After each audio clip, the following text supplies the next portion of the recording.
Россия Санкт-Петербург шаарында белые ночи деген болот. Караңгы кирбейт. Ошол маалда намаз кандай окулат? Интернеттен карасам убактысы шам кечки 10дон өтүп куптан 12:20 экен.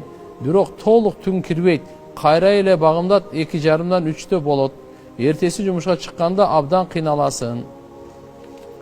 Азыр айтып атканда белые ночи болгон жерлерде туугандар эң ушу 5 убакыт намазы бар, эң жакын шаар кайсы? Ошонун 5 убактысын алат дагы болжолдо окуй берет. Белые ночи болгондон кийин кандай бол?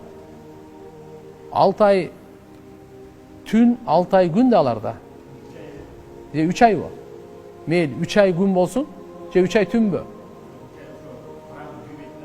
Караңгы кирбейт. Болду. Ошону болжолду кылып туруп эле куптанды окуй берет. Багымдатын дагы болжолду. Бирок болжолду кайсын алат? Кыргызстандыкын албайт. Ошолорго кайсы жер жакын?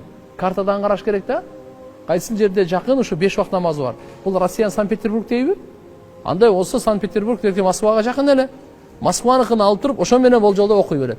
Москвадагы мусулмандар 5 убакыт намазды кайсы убакыттарда окуса, ошондой кылып окуй берет.